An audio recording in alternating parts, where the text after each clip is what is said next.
You What? have power. Thanks, Rob.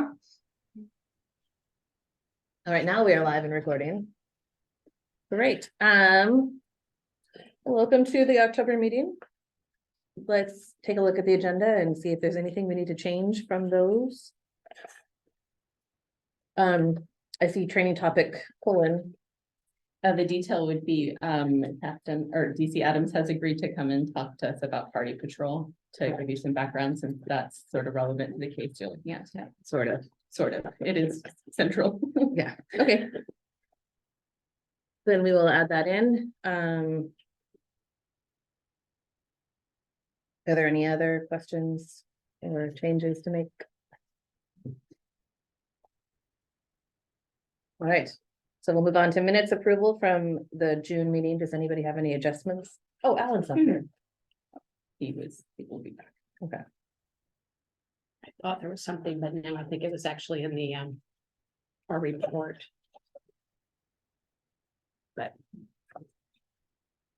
Okay, Okay, I'll move that we approve the minutes Ellen, as well, you written. stepped out, we're talking about minutes, okay, Thank you. no adjustments? Nope. Okay, and Monique, I don't see a hand or anything, so. I move that we accept the minutes as presented. Second. All in favor of approving the minutes? Right? We'll assume that that's enough. Okay. And now comments from board members and commission liaisons. We have police commission. We Want do. to get us started? Sure, just, police commission did not meet last month, and on Thursday, the auditor is scheduled to deliver her report, and I did tell him to read it online, have questions and stuff, but we'll see how it goes, but that will be, on Thursday. Cool. That's the report. Anything from July or August? Wait, it's September now. Did we meet in July? I said October, I said welcome to October. Okay, Oh, September. it's September. we I'm didn't getting do ahead of our, myself. we didn't do our tribe. We also didn't do that. Okay, We could do that after. we'll do that. Let's do it now. Okay. Okay, let's do our land acknowledgement as part of the comments from board members and commission liaisons. It works. It works. All right, since time immemorial, the Kalapuya people have been the indigenous stewards of our region, building dynamic communities, maintaining balance with wildlife, and enacting sustainable land practices.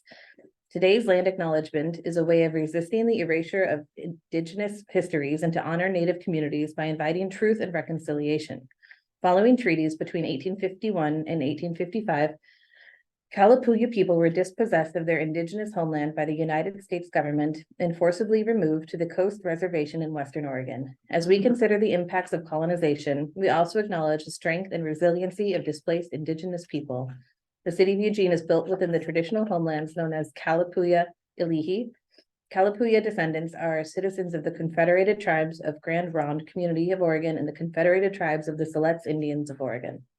They continue to make contributions in our communities here and across the lands. We express our respect for the inherent political sovereignty of all federally recognized tribal nations and indigenous people who live in the state of Oregon and across the nation. And unrecognized. So, since we haven't, we had a training in August. Yeah, the prior police commission business was, pretty much dominated by some bylaws, adjustments, which didn't really, affect, us as vis-a-vis them, and, there was, some spirited discussion and, examination of the role of the police commission, but it was, nothing that I feel, that I had to come and report, so Okay, thank you for asking.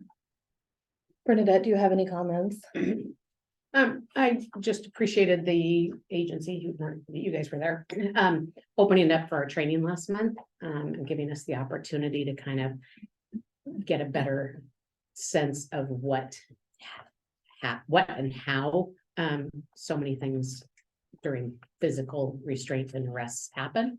And so I just appreciated being able to have that opportunity to have it broken down into little bits for us. Because I think sometimes it's in those little bits that we see concerns and now we can understand maybe a little bit better why it goes the way it goes. So, I mean, that's all. No comments. I don't have any comments. Except echoing that was we appreciate that. No comment. All right. So now public comment, the Oh. civilian. I No. take, Sorry. that's okay. I also enjoyed the training, but I wanted to mention that I got to attend the Pride and Black cultural celebrations with Beatrice. I think she did a really great job of setting up the booth, and there were really fun games and prizes. And it was, I think, cool to talk to members of the community about the CRB and to kind of have little educational sessions. I thought it was really fun. Cool, thank you. Thanks for going, Thank- Monique. Yeah, Thank you for doing that. now we can talk about public comment. Okay. The Civilian Review Board accepts public comment at each public meeting. People wishing to speak in person must sign up to do so using a request to speak form prior to the beginning of the meeting. We have one. Those who are participating online may use the raise hand function to indicate their desire to speak. Can we check participants now?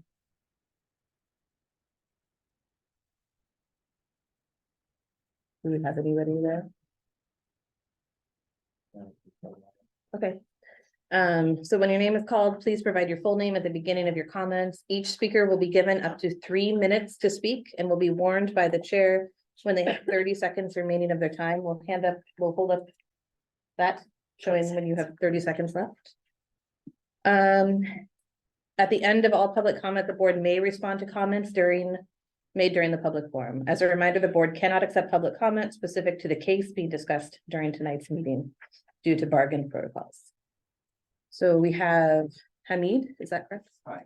So thank you so much for listening to me, members of the Review Citizen Review Board. Yeah, that's correct. Staying within my 3 minutes, I want to bring 2 things to your awareness that I think is within your purview to review.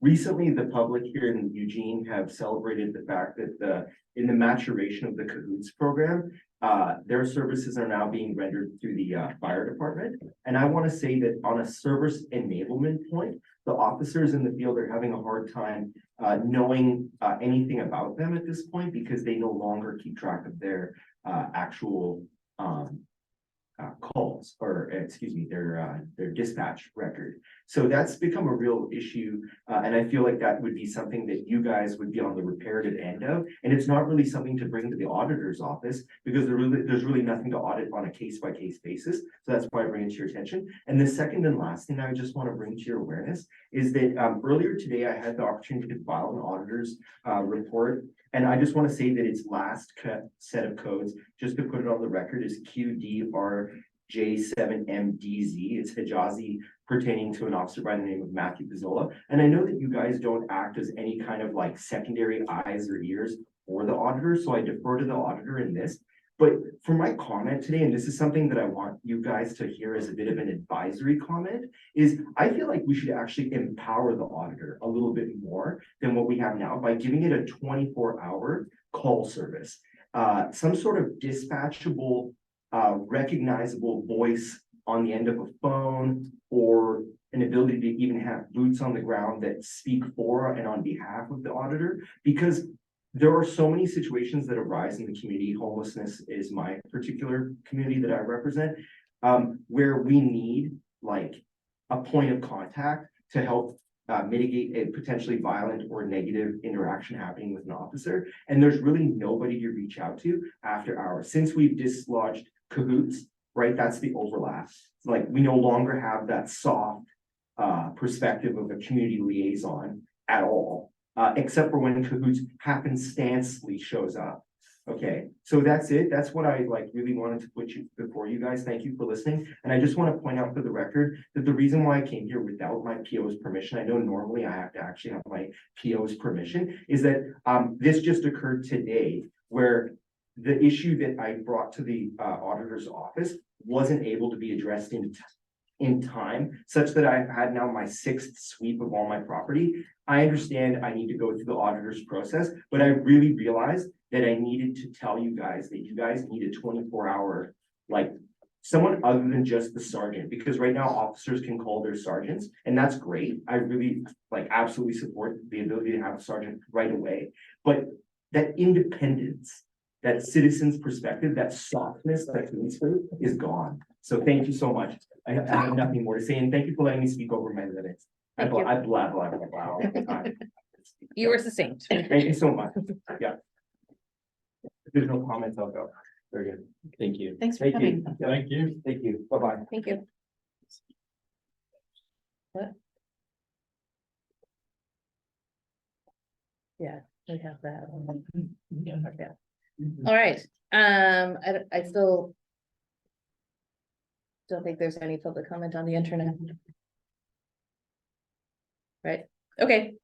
Can we move to the party patrol training topic? Yeah.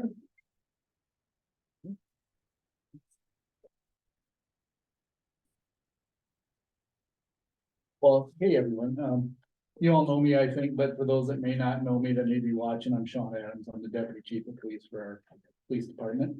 Talk a little bit about party patrol tonight, and I'm gonna kind of really try to go back into a historical perspective as to how we got to party patrol, because I think it's pretty important as you guys review the case that's in front of you tonight, to have a little bit of a historical perspective as to what was going on in the police department at the time, what the operational expectations and tempo were, and really where we've gone after that. So let's go back a little bit for the historical perspective. And I think it was Mom's Weekend at the U of O, which was last March, maybe April.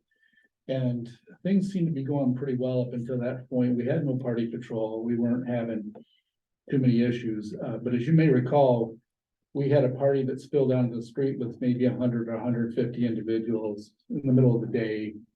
We responded with our patrol force, and essentially, you know, this is maybe a little bit of an over exaggeration, but it's contextually, the crowd turned on the officers. We had an officer injured, and we had to back away from that. We went to what was known as emergency calls. In other words, we took all our officers in the city that were, you know, assigned to do anything else, and we had to bring them into this entire situation just to safeguard our officers more than anything, and to try to shut down the party.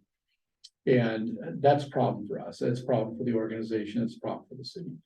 So we come away from that and recognize that that's pretty egregious behavior, what we saw.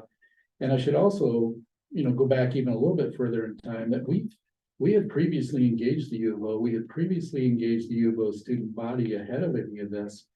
And had even canvassed at the beginning of the school year, the neighborhoods, and knocked on doors to advise of our social host ordinance here. And those doors that weren't answered, we left a door hanger on advising people that this is the host ordinance. This is what happens if you have a party that spills over, and these are the expectations. So out of that was born what we've come to call party patrol. So there's some truisms to party patrol and some kind of false stuff. So let's talk about the name of party patrol. It's not a designated team or a unit that's designated to go into the U of O area and target these parties. That's not what party patrol is. What we recognized as an organization was that we needed to dedicate a group of officers to respond to these parties, as opposed to drawing all our police force in to try to go to all these parties, because it's a disservice to the rest of the city. Quite frankly, we have emergency operations going on all the time. So that's where the term party patrol was born, and it was a group of 6 to 8 officers that came in, and their responsibility was to respond to loud parties that were out of hand. Now, there wasn't a geographical area, although we will, obviously, it's around the U of O campus where the kids are at and things were occurring. But they could have really gone anywhere in the city, but the primary focus was to deal with these student parties. So that's a team of 6 to 8 officers that their jobs were, every weekend, we ran this to just go into the U of O or any loud party, but the U of O parties mostly, and shut them down. And the expectation from the agency was this was no longer a educational piece. This is an enforcement piece. We had done the things we had needed to do with the U of O ahead of time. After there was press releases, there was interactions with the U of O leadership, there was interactions with the U of O Student Association, and we were met with no response. So yeah, the expectation was for our officers that if you responded to a party and you witnessed a violation, it was expected that you would exercise enforcement as opposed to discretion, so. Why did we do that? We can point back to an Arizona State study where they had similar occurrences and they went to a zero tolerance type of program. It did some of the very things that we were doing and were wildly successful with it. And I apologize, I didn't bring the study with me. I can cite it for you after the fact and I can get it to you through Leah, but in essence, that's what we did. So we ran party patrol for maybe 4 weeks, potentially 5 weeks, before we had additional engagement from the University of Oregon Student Association. And Chief Skinner went over and met with them, and there was some dialogue back and forth. And what was decided out of that was the students said to us, we would like to police ourselves. And we as a police agency went, we are all about that. Because I will tell you from Chief Skinner all the way down this organization, we do not want to go and police primarily University of Oregon students. And I hate to put it this way, you know, these are important, but we have emergencies. And this, I mean, there's things that we need to respond to that are more urgent. And when we're going to deal with loud parties and shut them down, that just diverts our attention away from things that are more important. And I think the community, I would hope the community would agree with that. So there was some back and forth and we made an agreement with the Student Association that we'll pull back party patrol if you can police your own parties and you can keep them in check. And so for the remainder of spring of last year, we did not run party patrol and it was successful. We didn't have to go back. We didn't have any of the kind of melees. We didn't have any of the issues that we had early in the year. So I think, you know, our objective, even though we used enforcement as opposed to education, was wildly successful. I mean, we got to the resolution we wanted. So fast forward from there, there was a lot of dialogue back and forth. And in the fall of last year, we did the same thing. We went out to the University of Oregon. We spoke to the Student Association. We went and canvassed the neighborhoods again. We hung door hangers. But something different happened at this point because we had in agreement with the University of Oregon, something called party registration. And what that means is if, you know, our students in this case are planning on having a party, they will register the party. And if we get a loud noise complaint from there, it'll, you know, it'll go to the University of Oregon Police Department. It doesn't come to us anymore, the Eugene Police Department, because we're dealing with students in a registered party. And the end result is instead of having personal contact, what's happening is that call's going over to the University of Oregon Police Department and they're calling the host that's listed on the registration saying, we got complaints about your party, you need to shut it down, it's on you. And so really pushing the onus back onto those that are hosting these parties instead of us having to go in as police officers and address the situation. We've had a number of these parties registered. We've not responded to any one of them, to my knowledge. So I would say that program has been very highly successful. And, you know, I'm really hoping as we head into the next school year that things will stay in the tempo that they are right now. We're continuing. We are not running party patrol. We've shut that down. And we really pushed the burdening or the onus on that back to the University of Oregon Police Department. So that's a rather longer than I had anticipated explanation of party patrol and how we got to be where we're at. So I thought it was important just to highlight the expectation piece of what we were asking our officers to do. So I was gonna ask what the historical perspective, why the U of O Police Department wasn't involved earlier. That struck me as being something that they kind of were absent from. Well, and they were not, it wasn't that they were not part of what was happening to response initially. We were actually partnering with them. But these calls for service were coming in from, we're not going onto campus. So the calls for service that we were getting are off campus in our jurisdiction. But thank you for the opportunity, Commissioner. It's a perfect statement on how you can get together with another police agency because we had University of Oregon police officers attached to our party patrol. So when we could go in, we would be the point of that, but University of Oregon police officers were involved as well, which got student conduct involved too. So really the intent in a perfect world, that would be the intent. We go knock on the door and say, hey, knock it off, student conduct's there. We take it through some kind of administrative route through the U of O, get that down. We don't take any enforcement action, but that wasn't happening. It wasn't what we saw. So, Are the current complaints, if any, being handled through the city ordinances, or are they being handled through student conduct code?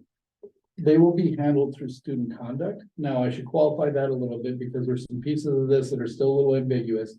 So what'll happen is the University of Oregon will get these calls and they'll respond to them. If for some reason they're not effective in shutting down the loud party, then they will call us for assistance and then we will respond. And then we will address through our normal procedures through social host ordinances, and any criminal ORSs that we may have, revised statutes that we may have. Is the typical call go through 911 though? Yes, Okay, so do you guys route that then to the U of O? that's exactly what we do. Okay. Yep. So the call will come in, we will review it to see if the party or the address is on the registration. If it is, then the call goes over to the U of O. If the call comes in and it's not on the registration, it's business as usual, and we'll send patrol officers. Gotcha. Even if it's a school organization such as a fraternity or a sorority, Correct. will they assist you? I'm sorry, did Go you ahead. finish your question? No, go Okay, ahead. okay, do they assist you in, because if something happens at a fraternity or a sorority, will they show up? Yes. And So do they have the right to say who can and can't, is that considered campus housing, so they can go in there? Or is it not campus housing? Or do you know? Yeah, whether it would be campus housing or not, I still think your constitutionality of entering it regardless is gonna kick in. If that's what you Absolutely. meant. No, that wasn't what I meant. I was just trying to figure out if it's more similar to a dorm. Or if it's more similar to an apartment. More similar to an apartment. Okay. So if I could. If we were to go back in time to the same situation that we're going to be talking about tonight. Mhm. And we were going to be using what we have in place now to compare to that. What would happen on that call is we would receive it, we would review it. If it's on the registration, U of O police would go. If it's not on the registration, we would go, but if we're going to a sorority, we're calling the U of O and we're asking them to come assist us. So it's not just gonna be us, it'll be them. And our desire is anytime we're dealing with students, and this is through Chief Wade as well, with UOPD. We want UOPD to be the first touch point in anything having to deal with students. We don't want it to be us. So when you're talking historical perspective, when did all of this was this before or after the incident that we're gonna be looking at? After. After, and the impetus was the Mother's Weekend? That's what started all of Party Patrol. The change in everything happened after we run Party Patrol for a few weeks. And then we had engagement from the University of Oregon Student Association. And do you know when Mother's Weekend was? I think it was March. I'm Of not. Like 4 months after this party, right? Yeah. No, it was before this. It was the Yeah, proceedings. it was before this. Mhm. And Mother's, So- it's a fall thing. So it would have been, no, Or the Mother's spring. Weekend is spring, it would have been spring 2022. Yeah. And this complaint was October. Right, okay, so that happened in spring of 2022. Right. Summer happens, this gets implemented, but not this weekend. Yeah, Yeah. party registration did not start till after the winter term. Okay, So. thank you. That's what, when you Yeah. were saying his, Yeah, dates, I was trying to figure that Yeah, out. sorry And about that. no, it's okay. And it's Eugene Police does the dispatching. And so if you find, like on a night like this where you have to bring over everybody in, I assume LCSO, Oregon State Police Springfield, kind of will help with some carryover if possible, because the call center's somewhat connected. Yeah, so. I mean, we'll- for real emergencies, right? Yeah, so what'll happen is we don't abandon the city. So what'll happen is we will bring all our resources into one tactical event or one event. So that we keep all our people into one area. We're not bringing in other agencies. And then we would ask your OSPs, your Springfield, your Lane counties, can you cover our emergency calls for service in the city? Okay. So it's a good reciprocal relationship. We do the same thing for them. and if something happened, all those officers would have left this party and gone and dealt with Sure, that. yeah, let's just say we had a massive shooting event or something. Right. Yeah, we prioritize. Yeah. Go ahead, Al. Thanks. Well, on issue of frats and sororities, it seems to me that it's a no-brainer that the university, if they're sanctioning fraternities and sororities, there ought to be an agreement, a consent in place already for the university police to shut those down, and that's a complete way, you know, we shouldn't have even been at the one we're gonna talk about tonight. That should have happened, and it should be part of student conduct. Don't, whatever the legal characterization is, the kids, the students that are in that organization, if it's sanctioned and part of the UO Greek system, then there certainly would be some authority on the part of the university to assert some jurisdiction there. The other thing is, just from context, this is the endless story. You know, 24 years ago, I was the city prosecutor. 20 years ago, I was the municipal judge at the top of the list for warrant calls, and party patrol existed when the noise ordinance was created, and the use of the alcohol ordinances. So this is a cat and mouse thing that goes on, that was going on before me, will go on after all of us. It's a university town. However, one observation is that during periods of strict enforcement, it gets really unhealthy with the students and their relationship to authority and the police. And it becomes a cat and mouse, we're gonna drink no matter what, and it becomes a disrespecting. And 20 years ago, UO police were given the authority to cite into the Gene Municipal Court. I assume that probably still exists today. But so MIPs and things were issued by UO police, and we'd have courtrooms with 100 UO students. And it was not healthy for a future respect for the law. It was the complete opposite. It was controlling almost, pardon me, a shit show. It was just too many people being charged with something that they had no real sense there was anything wrong about. So it's an ebb and flow, and I think your response is, I like where we are now, but just from a historical perspective, this is something, you know, that gets ramped up, calms down, ramps up, and then clearly the riot, essentially the takeover of the street, is something that is not, you know, we can't have that happen. But we can certainly back off from a frat house and expect that there can be a way of you know, once there's no public safety or no more noise, and, you know, if the party's over, it's probably time for the department to leave, and it sounds like you're on that track, so. Chair, if I can just follow up on that for one moment. You know, Alan, I think you're so spot on with this. As an organization, this is exactly the feedback that we heard from the student association, that we're disrupting relationships in a time where we're trying to build trust and relationships with all students, particularly younger people, that this is not helpful. So the course that we're on right now, if we can stay it with the students taking care of all this and not having to address it, is an absolute gigantic win. And, you know, from the discussions I had with Chief Skinner, this is the area that we want to occupy moving forward. So time's gonna tell. Thank you for that. Yeah, can I add some context here? I think it's also helpful to place this case and your history, which I really appreciated also, thank you, within the context of a kind of larger reckoning I think universities are having right now across the country, which is, what is the role of policing in these situations that are not like perfectly clear whether this is public or private? You know, the sexual assault, like structural sexual assault problem at Baylor University in the sports there in the 2014 is an example. Larry Nassar, Michigan State. I mean, so I'm not somebody who would want to take policing completely out of the equation. Because I think that there are needs to have police on college campuses. So I don't know, I feel frustrated with stuff like this, and then try to place it within the context that you've given us, and remember that, I don't know, we're kind of struggling with things that seem common right now or something. I'm curious also about continuity, because UO or ASUO changes every year, who the president is. So do you have a strategy to keep the new leadership informed? We've pushed that back towards the University of Oregon Police Department, and you know, when they're having their new student orientations and they're having their transitions, they have those discussions. And we have offered, and we have gone over, and we've spoken to the student associations as they change. Pardon me. I don't know what's happening this year, and I can check in with Chief Skinner on that if we've been invited over.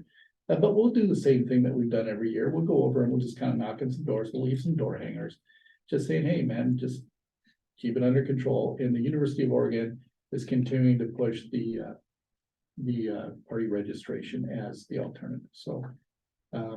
This is gonna be the real litmus test year, if I might use that phrase.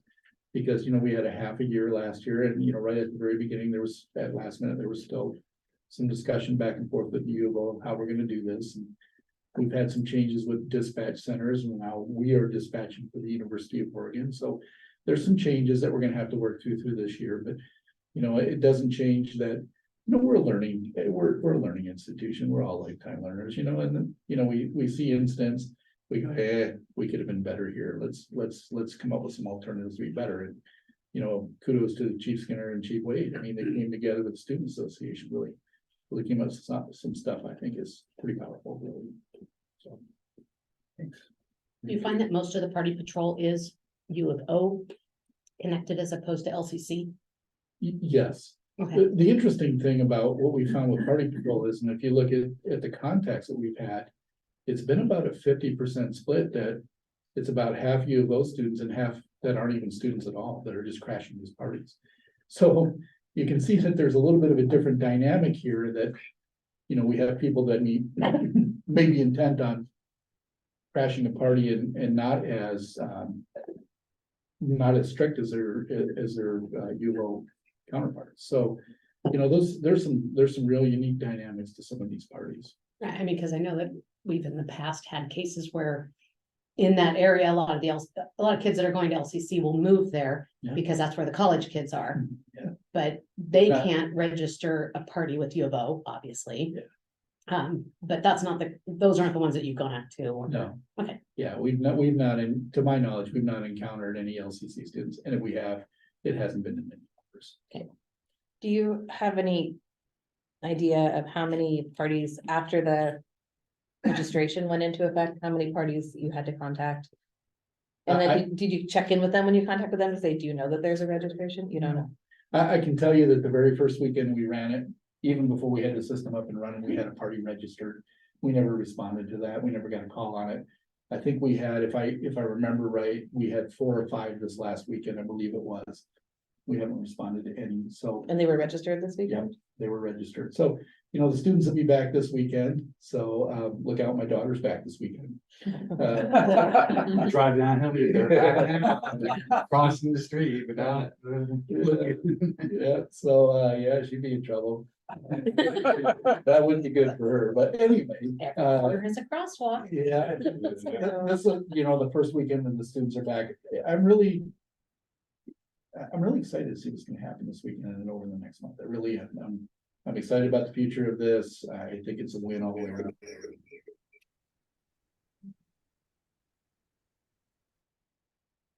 Okay, Monique, did you want to ask any questions?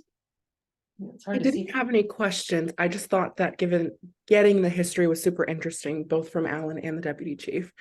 And it tracks that 50% of the parties would be U of O students and then not students at all. I think that's pretty common, and there are a lot of people living down here that are not going to school. And I think that is it, but thank you. thank you. Thanks, Son. All right, it is break time. And it actually is the right time for break. Look at us. Good job.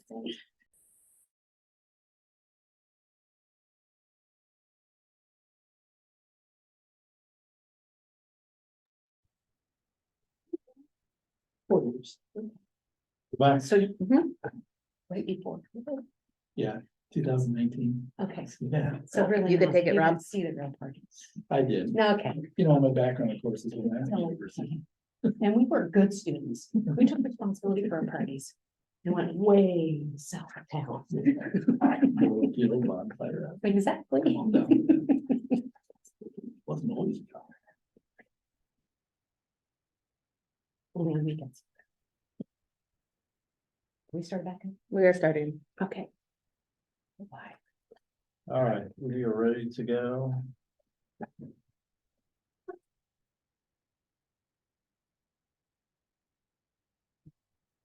gonna turn the lights before it gets dark outside.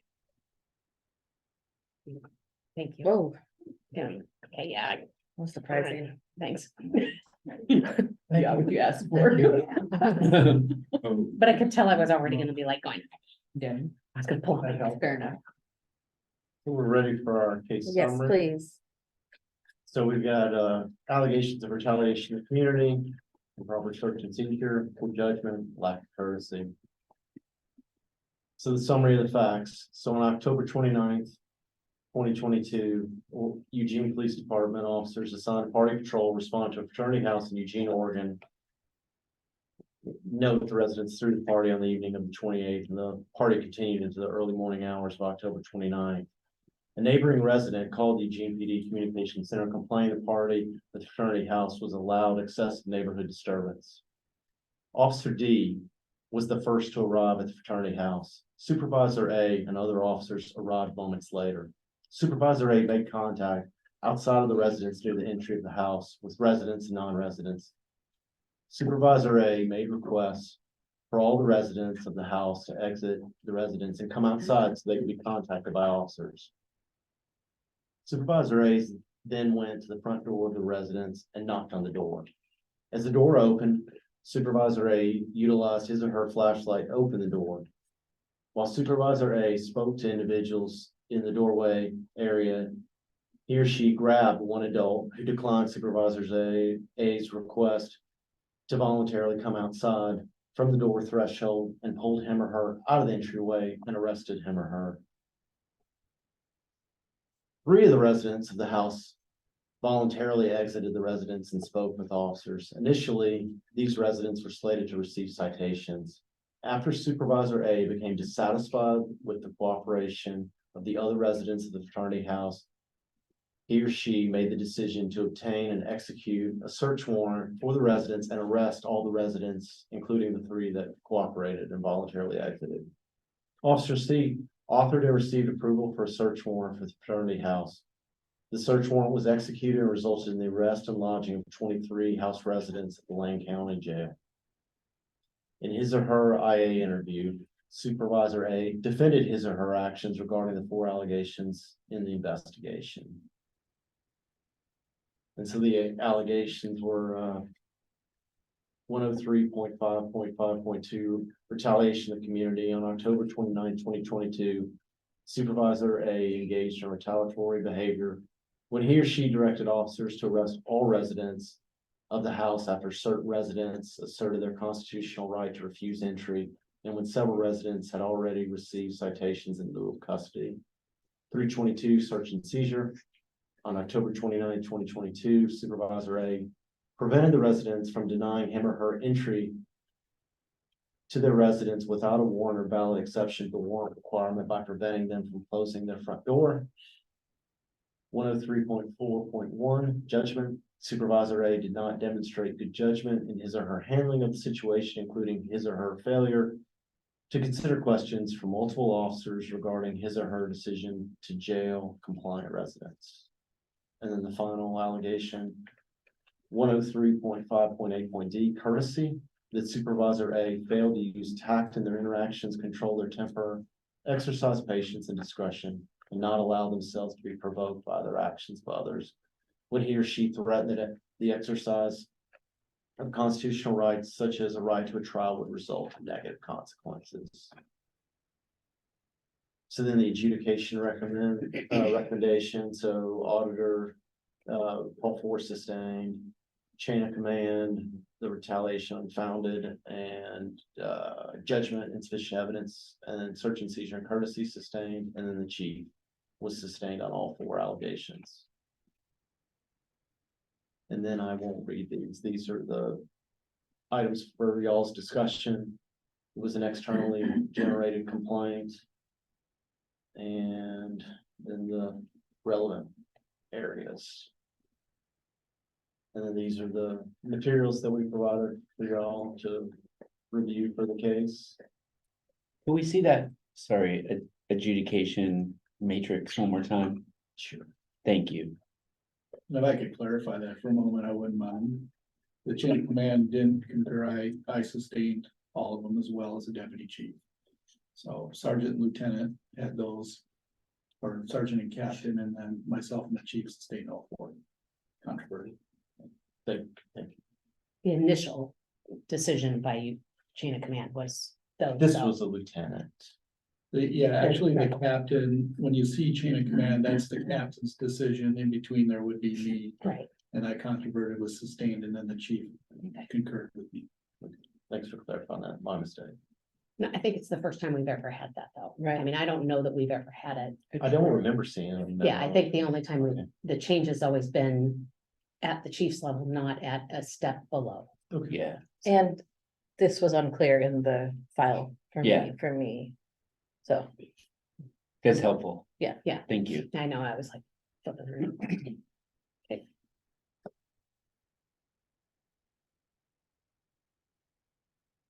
All right. Let me take a photo with the door a little bit straighter. That's artistic, that was. And I will let y'all, I will stop my share and let y'all take it over. all right, before we get to the complaint intake and classification monitoring, I wanted to put it out there that I had a professional relationship with the reporting party's family.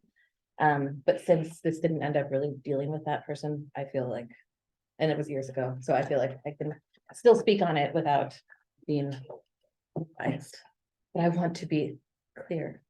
And also I know we have a few people connected to the U of O on the board, so there might be other known parties.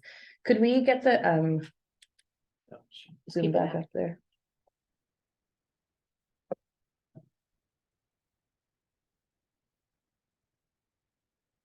I know one of the officers that was there, but. That's it. Okay. I had no other connection to anybody else. And it's not one of the officers that was really involved. Right. Standpoint. Okay, so Bernadette, could you start us off with Oh. complaint intake, classification and monitoring? I'm glad you said it was external because I was a little confused thinking it was that there was some complaint. I had hoped, as digging through all of this, that I was going to find something that said that there were some internal concerns. And so it's kind of, I wish there had been more within the department seeing the concerns in this, because I look at the amount of hours that night, man hours. I look at the amount of man hours that investigated. I look at the number of people hours, around this table, that it's pretty overwhelming to me. So I think as far as the intake was appropriate, obviously, even if the person making the complaint was off base on many of the points that were raised with regards to the physicality of the arrest of one of the people, because I didn't see any inappropriate hands-on contact with any of the people that were there that night. I think as far as the monitoring, I think it was done well. I know this is one of the first cases that you're doing, and it's a huge case. And we always come up with something that would make it easier for us, but that's not necessarily what your job is. But this one was really timeline necessary, I think, because of the amount of time between the call coming in and officers arriving, things happening, and then all of a sudden things changing. It would have been helpful for me to really have a clear idea of when was the actual decision made to change from citation to the arrests and so I think that would have been helpful if there had been in the narrative a much better time process, but that's for me. So maybe that's the auditor's office that gets to make those little notes for us as opposed to, part of the IA. Bernadette, sorry, real quick, should we take some time to clarify that right now? Oh, For discussion's sake, I mean, I don't need to, but I mean, if. okay, but- just making sure. Yeah, no, yeah. I think there were some things that, some questions that I kind of had afterwards, so I guess this is part of the investigation is, that there were supposedly monitors there, and again, I think with the tracking or the, training that we got tonight, maybe this is taken care of, but if there's actually monitors that are assigned to these parties, that we would hope that whoever's arriving knows who the monitor is, has contact with monitor, and the monitor has actual control of the premises. You mean like the person who registered the party Um, or? well, they said that night when they were contacted, it was like, or afterwards, it's like, we have monitors. Oh. Sometimes they're not residents. And I'm like, well, but then the monitor, who's supposed to be the sober person, doesn't really have control of the premises. Or are they giving them control of the premises? And so, I mean, it's just some of those things. It's like, do they have the right to tell everybody to leave? Or give the officers permission to go in if they're the monitor, but they don't live there. So I that was just kind of a concern. Because if they know who the monitor is when they show up, if there's a concern, they know who the monitor is, they know who, so that's the person to contact. That person knows that there's a text chain to contact all of the other residents of this fraternity. And so there were things that we were finding out about the text chain, but did anybody say, well, text everybody? So things like that weren't asked, I think, that night, and they weren't asked in the follow-up investigation. And so I think, but there were a lot of people that needed to be talked to, and a lot of video that was watched, and so I may have missed that sort of thing.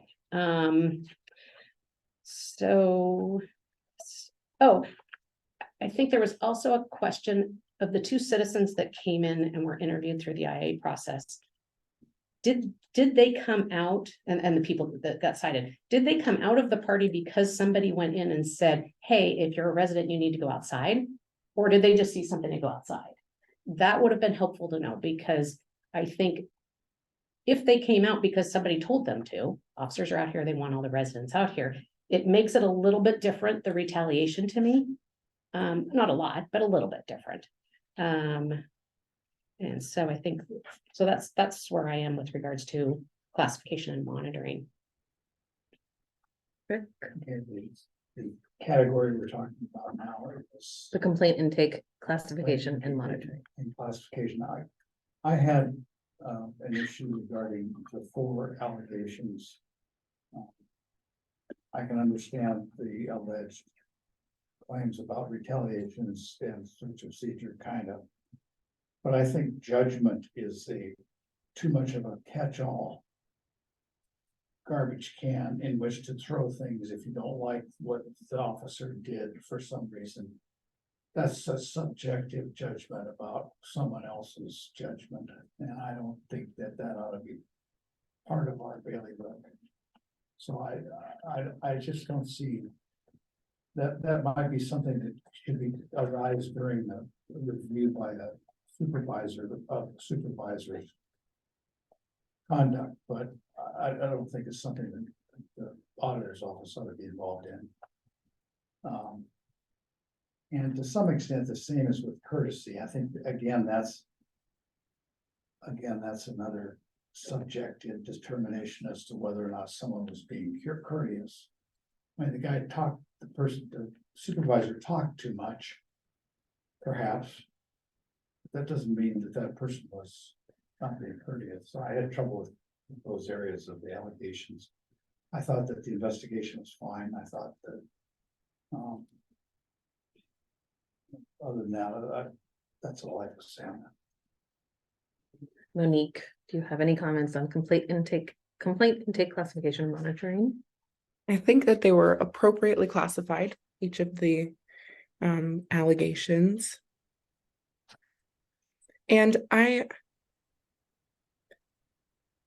don't know whether or not whether or not the people were listening to the officers and coming outside affects the retaliation part, because I think the officer clearly was upset that at least some people weren't coming outside, and that kind of set the tone. They were upset. I think it might change the constitutional argument though, but that's all I have on the allegations. Yeah, I think that they were all for, I agreed with the allegations, and I appreciated that while the complaint wasn't about any of these 4 things necessarily, the IA was able to find allegations that did make sense. But that makes it sound like you're trying to find allegations. That's not what I mean. I always like it when, even though the thing that's brought up is completely unfounded, the department still does due diligence about other things that show up. That's what I'm trying to say. And I agree, it was well done. This is one of my most confusing and also fun cases to read because of all of the fun characters, like The cow. the cow and the plumber and the robe, Cowboy. Panda, the velvet. This is, yeah, the panda. We've got a lot of good stuff going on. there's a bishop out back. Right. So, and also I think a lot of my questions about some of this were answered in the training. No, that's for the next part. Go ahead. I, in this one, paid attention to the, investigative reports, like directing me where to look on videos, and that was really helpful. I really appreciated that because there was a lot of, Bernadette mentioned, a lot to sort through, and I didn't get through all of it. Some of the videos were 3 hours long. Great job, IA, on pulling all of that. That was great. And also thank you so much on telling me where to look in those videos. That was super helpful. We've discussed that in the past few months. So would much rather have, be able to open up that report and then start my reading from there. That's usually how I do it. So thank you. I don't have anything in terms of process to make any recommendations about it. I think my only comment about the classification, I think the fourth courtesy came from the auditor, if I'm not mistaken. It came from someone that was added. And the basis for it was the telling these individuals that if they exercise their right to trial, essentially like the municipal judge was gonna make it, higher fines for non-cooperation.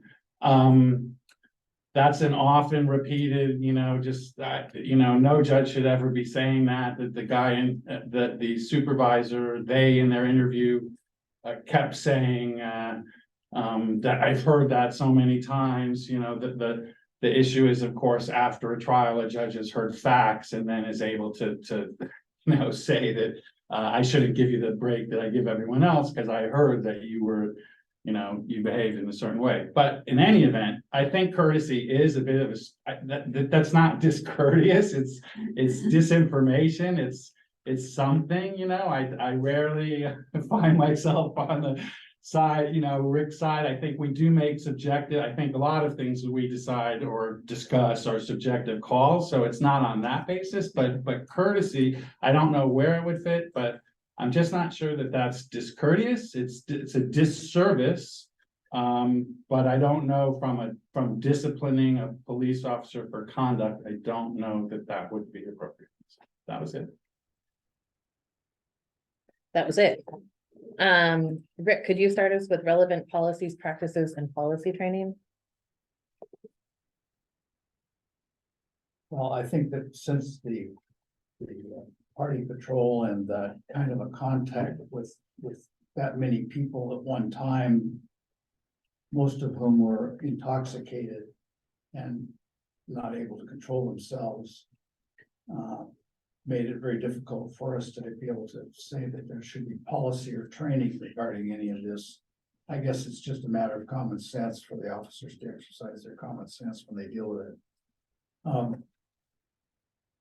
And I don't think that there are any policies that I would add. Monique, oh, you're done. Yeah. Okay. Monique? Yeah, I don't have any comments about training. I'm not sure what additional training is needed, but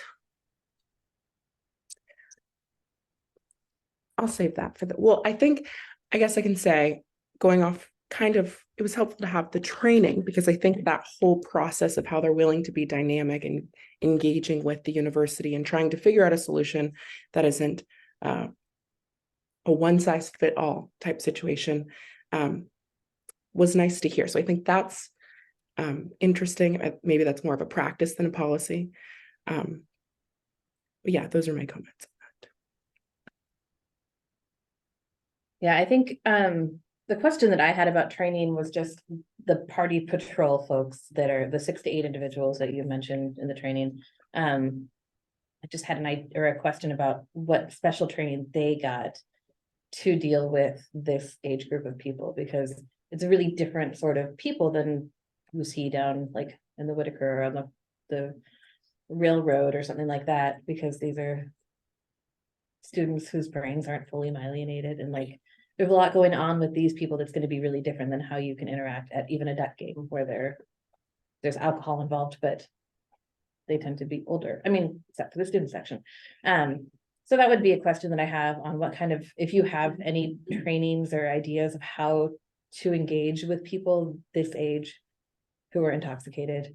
And then also just, I guess, ideas about, it seemed like, maybe I misunderstood this, a lot of minors were being let go without getting an MIP. So kind of where does that happen?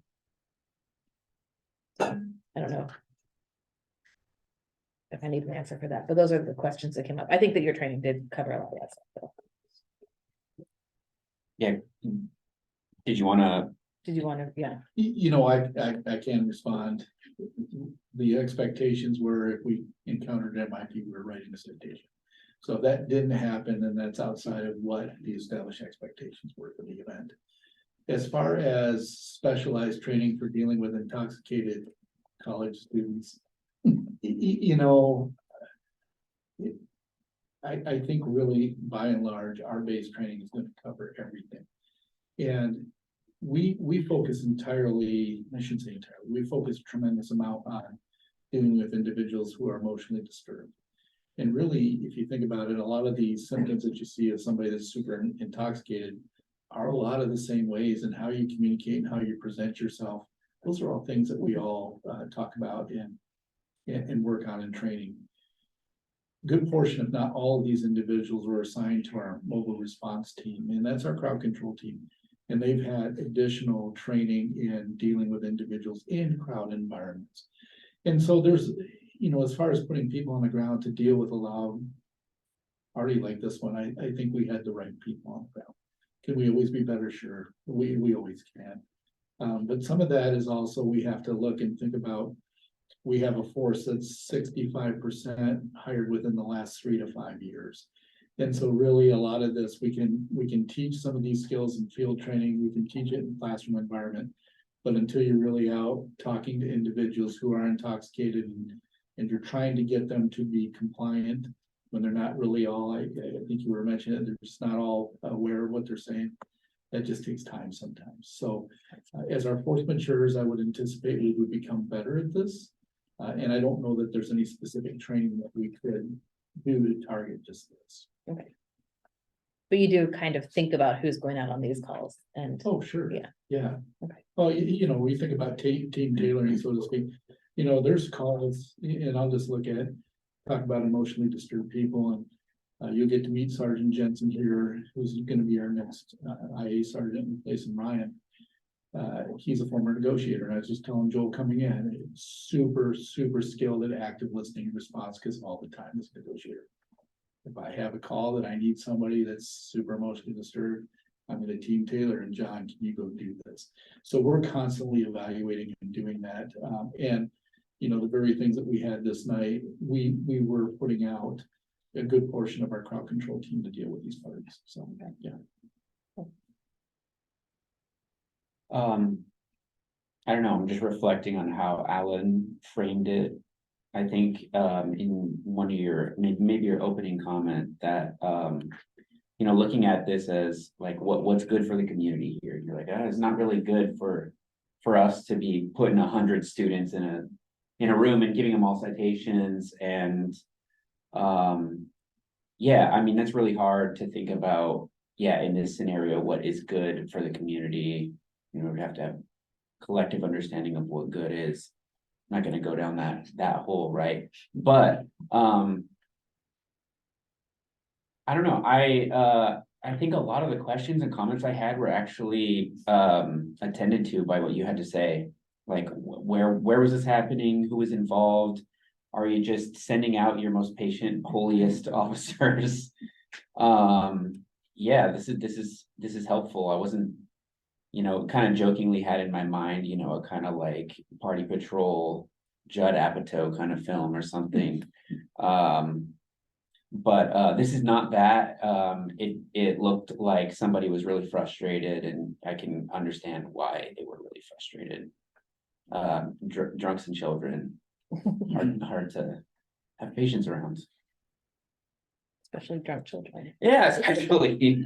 They're not children, they're young adults, and they should be treated as such. So I think it's important to understand the warrant here and warrants in these situations. Getting a warrant for one of these parties is based on a noise violation and usually furnishing alcohol and allowing alcohol, like, and so the reason for, you need probable cause of a crime and you need an exigent circumstance, and the exigent circumstances for those alcohol offenses, well, let's start with the noise, is the stereo. Now, who really thinks that they really needed to go in and take the stereo from this house in order to show that they got a noise complaint and that when they arrived, it was noisy? It's not really to get the stereo. They don't really want the stereo. Likewise, there's empty cups and empty bottles inside the house, and that is evidence that there was alcohol consumption, but they have all these people spilling out with alcohol and MIPs and stuff.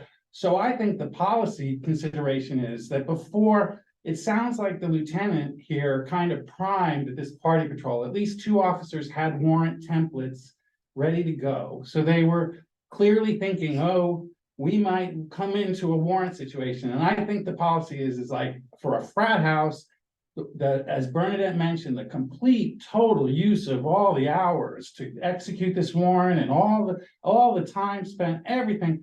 They could have simply left and come back and had a follow-up and cited people, cited the residents. There was absolutely no reason for it unless someone felt retaliatory or the need to go take the stereo, get everyone, I mean, taking 23 people to jail in the circuit, this never happened. This should never happen.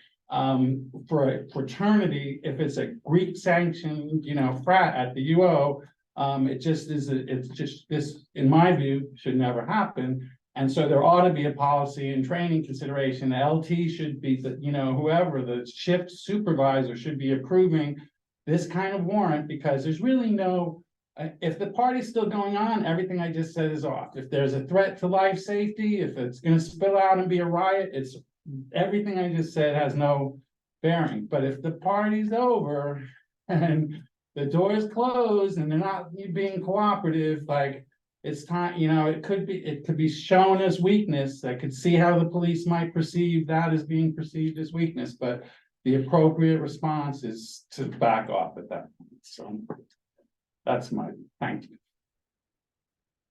I think as part of Party Patrol, I would hope that they will be looking at figuring out who's in charge of the party.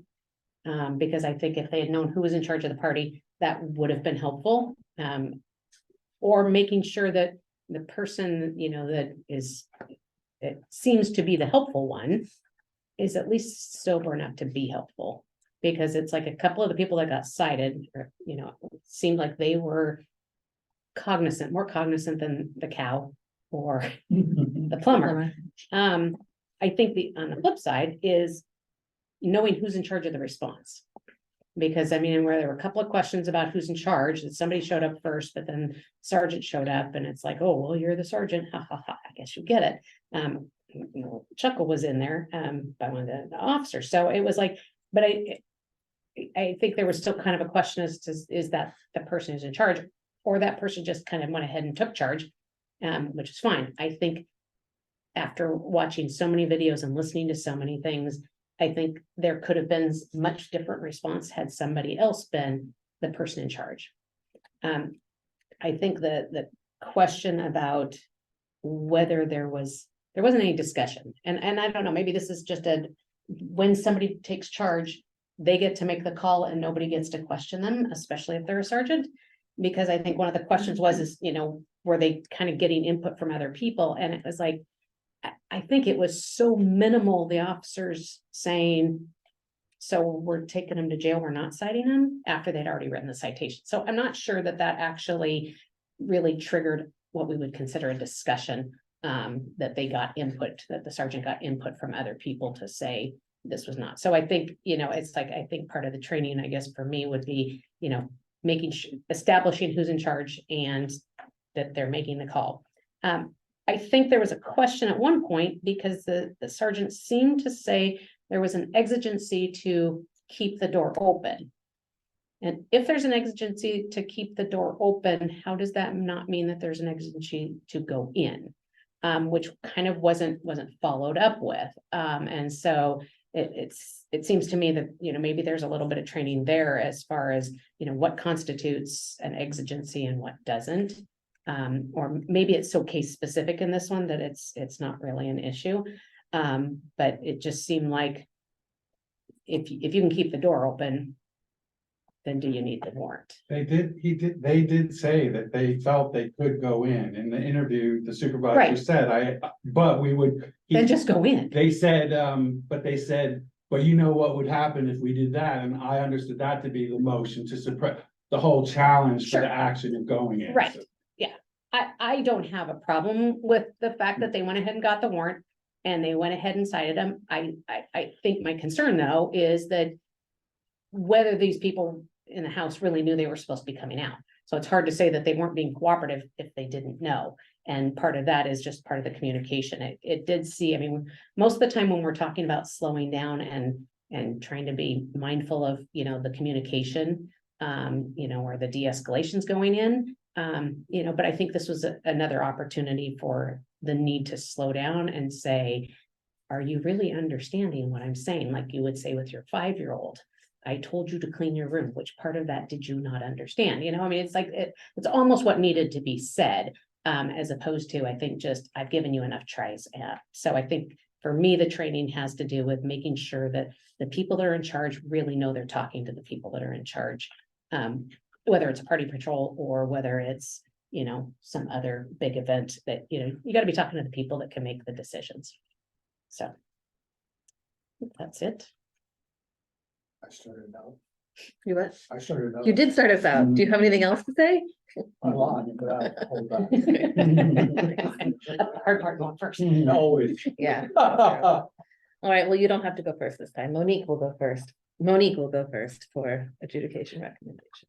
Can we have a round of just talking a little bit more before we get to the adjudication? sure. Because what Rick brought up with regards to the allegations, kind of feel like maybe. Oh, yeah. if- Cool. So Monique, do you want to start us off with just a general round of discussion following our specific 2 first topics? I will wait for the adjudication round. Okay, I'll talk about that. I thought it was interesting. The comments about courtesy being the confusing one, or a confusing one. Because that was one that chain of command sustained. I thought that was just kind of interesting. And when you read the chain of command adjudication recommendations, it talked about tact. And I think that when you think of it that way, that is why I agree with that, is because there was definitely a lack of tact on the supervisor A part. If you're looking at, excuse me for interrupting you, but you're looking at disciplining an officer because of someone's perception of that he lacked tact in that situation with 150 drunk people and 3 or 4 cops beside him. I don't see it. Isn't that where the sanction comes in to play? I mean, it's kind of like, if you violated a policy, you violated policy. And if it's egregious, you're going to have more of a sanction by the chain of That's command. another point I want to make, but we'll look at it. Go ahead. Could I actually ask, Sergeant Adams. DC? Wow. she demoted you. Man. Because I couldn't say- Because generally, this is where chief would have the chance to say Sure. the discrepancy and what Right. went through your head to. Well, make that because I choice. did sustain this, I will tell you that, part of the courtesy piece that we talk about tact is coercive language. And, when you're talking and making statements of, if I don't do this, then I'm gonna do that, and you're bordering on threatening behavior, that's where it crosses into the line, and it did for me, and you're being discourteous. And really, when we apply a police officer's lens to this, which I do, and we look at it, I mean, I think the bar has to be higher for our supervisors and in these situations. And our officers are looking to them, and they're looking to see what is the standard of conduct in this situation. And we can't have threatening or coercive language in there, and there's different ways, and you think about tact in different ways. We could have possibly accomplished our objectives here in different manners had we used different language. I felt his comments were discourteous, which is why I did sustain, and the chief concurred. I appreciate that. I mean, I have been kind of bleeding heart kind of person on this committee for a while and talking about the importance of like language and communication. And the courtesy part of it, the section in the IA report that said this is where we're pointing to discourtesy, that I think that part did feel like coercive or something. It felt like these comments were made in it's kind of like the comments that I make to my 5-year-old, like, come on, if you just come on out here, we'll just, come on, let's just sometimes try to like get around them or something. It seems minor, but I think it goes a long way, I don't know, in building the kind of like community-based policing efforts that we want to envision in the future. Also, it felt like just to go back to what you said about the exigency, this is nitpicky, but the we had exigency thing part felt kind of like an alibi. I don't know. Read like that to you? Yeah, I mean, I don't necessarily think there was exigency, but I think if a sergeant or an officer are gonna hang their hat on and say that there was something that made it really important that I needed to do this exigent, then follow through with it. What was my feeling? It's just like, I think to me, it felt like a cop out to say, but I'm gonna go get a warrant because I don't want people in. That's what I felt like. I don't know that there was an exigency there, but I think that it's like, it seemed to me that if there was an exigency there, if you got the warrant there was an exigency there. It seemed like they were the same to me. So, but I mean, I'm not a lawyer. I could be. They can go in if they suspect minor possession. The furnishing. No, because MIP is a violation. They need to have probable cause of a crime. And then some exigent circumstance, like it's gonna dissipate or it's gonna go away. And in these cases, the stereo is not going away, but the alcohol is getting dumped down the toilet, the glasses are getting hidden, the people are hiding in their rooms. And so if you're a judge and you get a call and say, I want to go in because of this, you don't have a choice. You have to say yes, because those are crimes and they're articulating an exigency. And it is kind of protection for the officer. From a community standpoint, I sure prefer that I don't think they should have in the first place gotten the warrant, but that they did instead of just busting in. And there have been over 20 years of municipal court history, 100 motion to suppresses on that exact issue at Chase Village, all around town. Everywhere there are students, there have been police officers who run in without the warrant. So I think the warrant choice is not a terrible choice. Yeah, can you guys, We'll get to you in a minute. thank you. Oh, no, it's Leah. Oh, it's Leah? Yeah. You wanna let her talk or you wanna talk? I Go can ahead. wait. Go ahead. Go ahead. No, okay, sorry. And I apologize, I'm at soccer. On the courtesy point, I think it's worth saying that historically, like when, over the course of my time here, right? Courtesy used to be just using a bad word because that was actually the policy. I appreciate the evolution of the policy because I think that there is, and I appreciated DC Adams speaking to this, that it's more of a, did you meet our expectations for interactions with the community? And I agree with you, Rick, that it's subjective. I totally do. And also, I think this one 100% did not meet my expectations of what I would hope a supervisor would act like with the community, right? Which is why I sustained it. And then to Alan's point about the warrants, just this is one of those things that I really appreciate you saying the cyclical nature of it, because that's also something that, you know, we've had times where we have a whole lot of search and seizure cases, and then we have times where every single time they're getting a warrant and we don't have any of those, right? So it's one of those things that I've seen go up and down a lot, and I did appreciate them getting a warrant ultimately in this case, because it does solve that problem for me, right? So I'll stop talking. I know it's your meeting. I just want to let you know some of my thinking. Thank you. With respect to the warrant. Unless there's some allegation or claim or proof that the warrant was based upon evidence that was false. The warrant protects the officer from whatever they do from that point forward. And so they had a right to go in at that point. Oh, sure, and it protects the arrest, the whole case is protected from an attack of a motion attack that there was not Correct. probable. And the motion attack is important also from the other part of the search and seizure claim in this case, which it relates to the forcing the way it's alleged is the prevented the residents from denying him entry into their residence without a warrant or valid exception of the warrant. I don't see that as an actionable invalid search of anything or seizure of anything. He prevented them from not allowing him to go in. I mean, I don't understand that.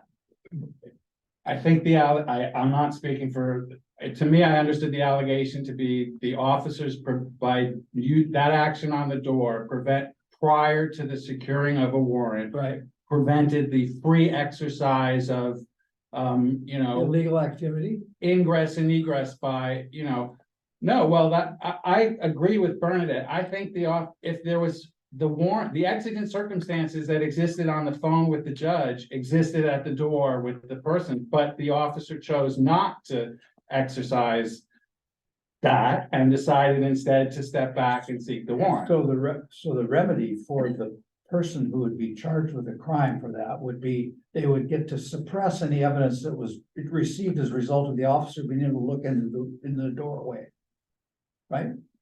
Presumably, if someone felt that their rights were violated, yeah, they'd That would file be a the motion. Yeah, There's no violation of that here. So I don't see how he could be accused of violating any search and seizure rights if no one is complaining about it.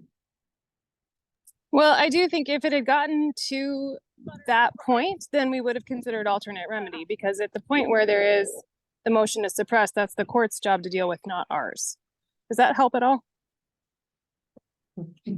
But you think it's a violation of the search and seizure because the supervisor held a door open when the residents wanted to close the door. And that violated their rights to being able to not be seen in their residence. To shut the. No, not to be searched or seized. But the search Yeah. is, but, They didn't charge him with anything as a result of the visual search. right, I'm just trying to restate. What Leah is saying is the search that was sustained in the allegation is what. That was, I did not see articulated exigency. But the search that you are alleging happened here that is being sustained is what they were able to visually see while they held the door open. No, it's entry. It's having the foot in the door. It's entry. It's not so much that they went in and searched, it's that they entered without a warrant or an acceptable warrant exception. If I remember right. So Um, they entered by having their foot in the door to keep the door closed. door was- Or the his flashlight. His foot was in the door, he had his flashlight, Flashlight, and then he right. pried the door Sorry, open. sorry. Oh, Right. So Rick is saying there's no search and seizure, there's just an opening of the door. And I'm not aware of any that prevents you from opening the door. No, it was that he stayed in the premises, or he had his tools, I guess, in the premises. That's where I was. Citizen has a right to close the door. If the officer is not exercising their right to enter based on an exigency, which is the case here, because the officer decided to go and get a warrant instead, then they have a right to close the door. They do. It's your castle. It's your premises that you're securing. So I think preventing the closing of the door is some kind of deprivation.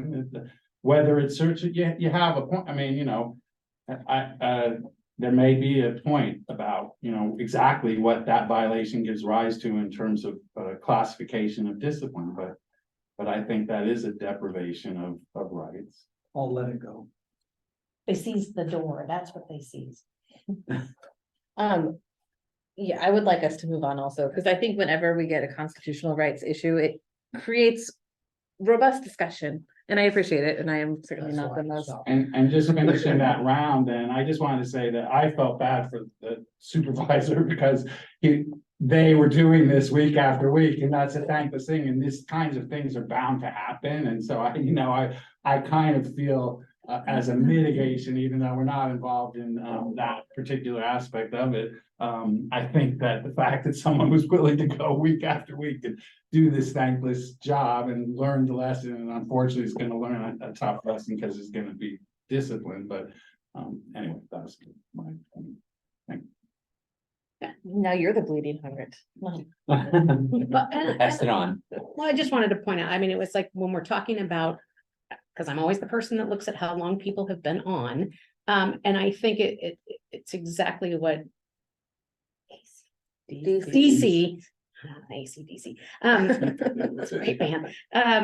The fact that this is a supervisor and there's a lot of officers there that are not very experienced.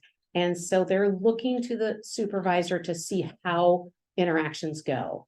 And so I think if this had been another officer discussing this in the same manner, it might be viewed differently and should be viewed differently. But I think we expect, and we should expect that the newer officers know that this is the person I look to, as they were a field training officer. They're now a sergeant. You know, they might be the next person to become a lieutenant, and that needs to be, you know, they need to know that it's okay for me to take their lead, that how they're interacting and how they're talking. And if they can say, you know, either give me permission or I'm just going to get a warrant and then I'm going to start busting your doors down, then they go forward now, you know, and they think that they can start saying that.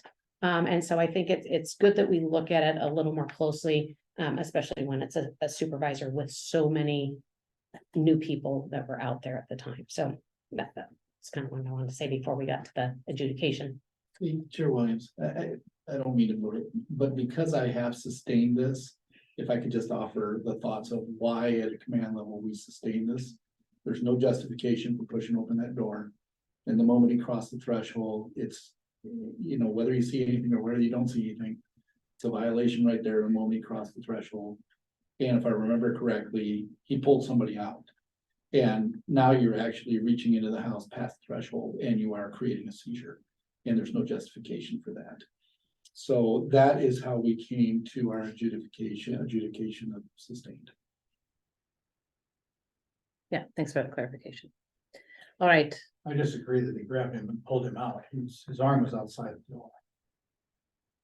So they could have the arm and not press the body. I mean, what that's a good. Yeah, it is. I mean, it's kind of like, you know, if somebody is holding on inside, I mean, this wasn't in this case, but it's like, do you have to let go? If it's out, they're free game. If it's out the threshold, you know, it's free game, yes. So then so if the arm was out, would you still sustain this as a search and seizure? Yes, because he pushed the door open after and there's no justification for that. Okay. So the moment he crossed the threshold, we don't see the justification for that. Okay. Now you get to start the adjudication. Oh, Monique. Monique's gonna start, okay. If you want to, Monique, I can start it if you want. I really Yeah. appreciate the DC's like high standard that he's putting on these cases. I think perhaps where there might be a gray area, he not just the DC, I think, you know, the chief also sustained this allegation. And of course, that's what I am expecting of Leah. So I think that this went really well this time. And with there being a discrepancy within the agency, I think what that says to me is that at the very least, the chief and the deputy chief are reading the allegations and forming their own opinions. They're not relying on the chain of command, and that's really encouraging. And I think it also means in this case that Leah was right and that this was the right outcome. And that's all I have. You agree with the auditors sustained all allegations? Auditors and chief, Yes. the final chain of command. Okay. Yeah. I also agree with sustained on all four, so agreeing with the auditor and the higher chain of command. And that's a really good point, Monique. I'm glad you brought that up about knowing, this helps us know that the system is working in a way that is transparent when we see that the chain of command is reading the adjudications and thinking about it and changing it. So this is a good case to discuss just for that moment for public transparency, I would say. Yeah, I agree with the auditor and the chief, and I think that this speaks to the kind of case selection in the auditor's office as well. It's nice to see when there's, I don't know, having some internal disagreement and putting that out in public is, I think, a good thing and healthy, robust thing for communities to see. But also to see again that, that I wish the public could see the kind of granularity in the IA report here. This is a chunky report, and I was not at all, excuse me, it's late in the day. I was not at all pissy about reading it because it felt like most of the IA reports do. It felt like a good service to this community. So thanks. Yeah, I think it was, my initial reaction was frustration that, this is just gonna always be, but it will always be. There will just always be parties, and there will always be responses, and sometimes it's gonna go south, and hopefully it won't happen a lot. And I think I agree with Monique and others that this is really a great example of the internal investigation. I think I can understand why the captain and the lieutenant made their conclusions, and it's really heartening to see that the command reviews and disagrees and isn't afraid to do that. So, and again, I made my point of mitigating, just, that it is what it was. But, so, all right. I think with regards to allegation one, the retaliation to the community, if it were limited to the three that were cited, I would agree that it's sustained as to those three, that I think the retaliation against those three, I would find that.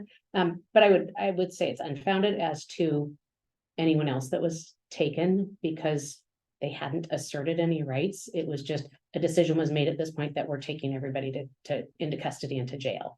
But as far as the ones that had already been cited, I think I thought that was just, I didn't think that was appropriate.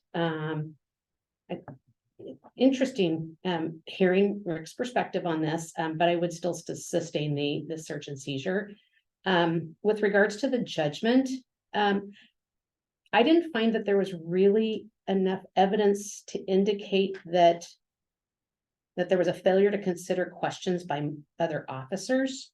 I mean, I tried to go back and really find where that was, and I know in the interview, one of the officers indicated that they kind of questioned it, but when I was watching the videos, I just wasn't finding it. So I was going to go with insufficient on the judgment.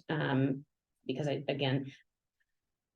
there was just the sheer volume. I couldn't find enough that would say there was enough to say that judgment was, that there wasn't the way it's alleged. I'm not being very articulate. The way it's alleged that failed to consider the questions from multiple officers.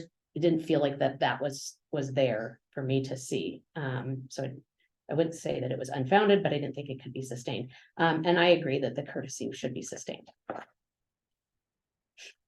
Okay, with respect to retaliation, looking at the allegation in as to 103.5.5.2, the allegation is that A engaged in retaliatory behavior when he directed officers to arrest all residents of the house after certain residents asserted their constitutional right to refuse entry.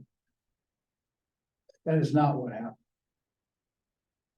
If you believe what the other said, he made the decision to have them arrested because they would not present themselves to be interviewed by the officers, as requested multiple times.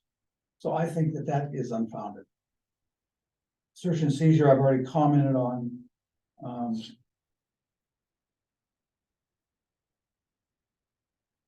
I don't understand the allegation that Sergeant A prevented the residents from denying an entry to their residence. He never entered the residence that I could tell without a warrant, nor did he seize anything or search anything while he was standing in the doorway. As a matter of fact, he probably saved based on what he said he would do, probably saved the fraternity house $1,000 and a new door. But, on the judgment, I already made the comment, same with courtesy, but I think both retaliation and search and seizure are unfounded.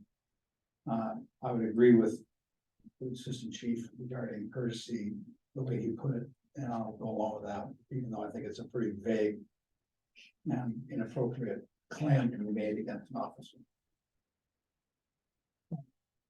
Okay. Is everyone good to move on to the auditor report? Everyone has shared their feelings. Okay.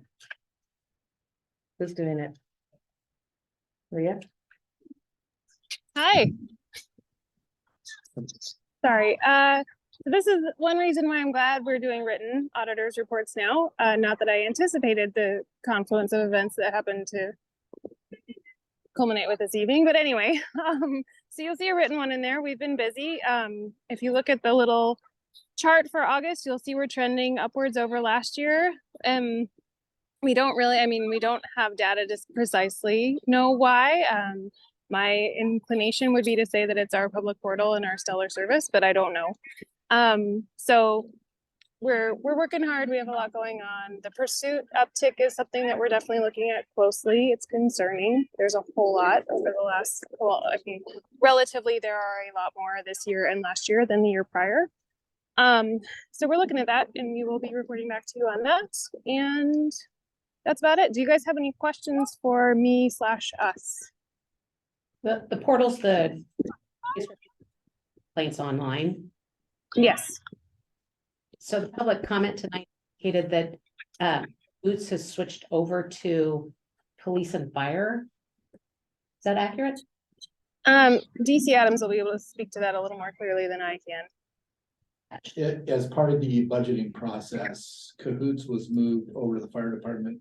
First of all, for budgeting, but we felt that with the medic component, it better aligned with the fire department. So it was a city decision to move Cahoots underneath the fire department, but that doesn't mean that we don't interact with them. Right. So they're not necessarily being carried on our dispatch board, and they will be dispatched independent of us to the same calls. And then if we need them, we'll just request them to respond. So I don't think it was entirely accurate what we were hearing, because they are still being dispatched to the same calls. They're just housed in the fire department. That makes sense? Right, so finance puts them through the fire department. Yep. But if there's still a concern, sometimes Cahoots wouldn't go because there was a concern for their safety. And so that's why they wanted to make sure police was there. Yep. Police are there. So police will still be there. Yep. And if Cahoots is needed, Cahoots can step in. Correct. Okay, There's been really no operational change other than just the leadership and assignment work. that's what I thought, but I just wanted to make sure that's what it was. Okay, that's all, my question. Thank you. I do, if there are, I can answer questions, but also I just want to thank everybody for being kind and understanding and forgiving of my situation tonight. I appreciate it. Thank you. It happens. We're really kind. You are. You're the best. Next time, but not because I'm not here, the following month. November ice cream. No good news. Actually, I will say, for planning purposes, November, much of your auditor's office will be at the NACOL conference. So we should plan to not have a meeting in November. Here's we'll discuss. Okay, sounds good. Closing comments for folks. I have a comment and it may be connected. So in the public comment, I think we've already talked about the cahoots point. The second point was having a 24-hour service for auditors to hear complaints. Is that what I understood? Did I understand that right? My thought is that that's kind of what the website portal is at this point, correct? It is available 24 hours a day. Okay. So that's good. That's my closing comment. I thought that the public comment was more to the fact that he wanted to have responses. Yeah. He wanted a mediator. He what it wants sounded to, like like- to me. Oh, I thought he wanted somebody to Go be- out there and. Right, I think it was, yeah, if there's a problem and a complaint about how an officer's handling something, He wants an auditor to be there. in the- Yes. right, then it's like, yeah. Dispensing advice from the auditor to the field. Mostly volunteers. Noted. You know. Rick's got the second shift. My closing comment was something granularly related to the case, so I'll wait until everybody's trying to leave to ask that question. Ooh. No, it seriously is, my question was, is saying everybody's arrested. Is that a violation of somebody's rights if they haven't gone in and they haven't seen the behavior? If I'm up in my frat individual room and I've got the door locked, but I'm drinking and I'm under 21. And I haven't been seen doing that. If an officer outside says everybody's arrested and I haven't been seen doing that, what's going on there? We can't give legal advice. Case for that particular. It's gonna be Okay. it's gonna be based on the definition of resident of the house, is there a lease, what's the agreement, is that, and that individual's attorney is gonna assert that individual's rights as to the group, or, where does that, fortunately, justice is not dispensed in groups, each individual then gets a chance to fight. It was cited under here. I'm trying to find it where it was cited in the summary as evidence of one of the allegations. So I'll look more for In that. this case, it also wasn't for alcohol consumption, it was for noise. Just to make sure that, just to be clear. Yeah. Like, But as- they weren't saying everybody's arrested because everybody's drinking, they were saying everybody's arrested because of residents in the house that are associated with the noise. Does that make sense? Ah, As a That's a kind resident- of is that how the ordinance is written? distinction. Yes, it is. I looked at it. Dang it, Alan. So as a responsible party of the resident, you have to make sure that the noise isn't exceeding the ordinance and that people are not furnishing alcohol to minors. That's Even what if they you're were just going. trying to do homework in your room and you're not even drinking, it's You still your could probably go to the responsibility. library. I think it's open 24 hours. Well, I Used to be. don't think it is. It's a- Used to be. the ordinance says. Of course, you have to- I did look Do at their it, and homework. it's- I tried to warn you guys. Doesn't have to be responsible, it's the host Oh, not responsible, okay. a host is responsible. And an unruly gathering is no person shall organize or host an unruly gathering if the person knows or reasonably should know that it's an unruly gathering. So in a fraternity house, It's always an unruly gathering. are there? Right, are they all hosts? Yeah. Okay, Same Yeah, I like an mean, the apartment. If strategy you live in an is to apartment. leave. If you don't want, if there's gonna be an out of control party and you live in one of those houses, you need to leave if you don't wanna be in this So the, position, as Okay. sad as All that right. is. so the that- three guys that were cited should have just walked away, taken their paper, walked away. They would not have ended up in the paddy wagon, taken off and being responsible for all the other things that everybody else got charged with. is, so in that case, saying out loud, Residents, three guys in arrested. an officer saying out No, loud, they were. we're all going to jail now Decided. is under policy. That's why they got. Say again, I'm sorry. Is that under policy to be standing out in front of the frat house and say, all right, you're all going to jail now? They cited a Supreme Court case in their interview, the supervisor, that said if it's No, a his lawyer- violation, his lawyer. if it's Yeah, no. arrestable, yeah, it could have been a lawyer.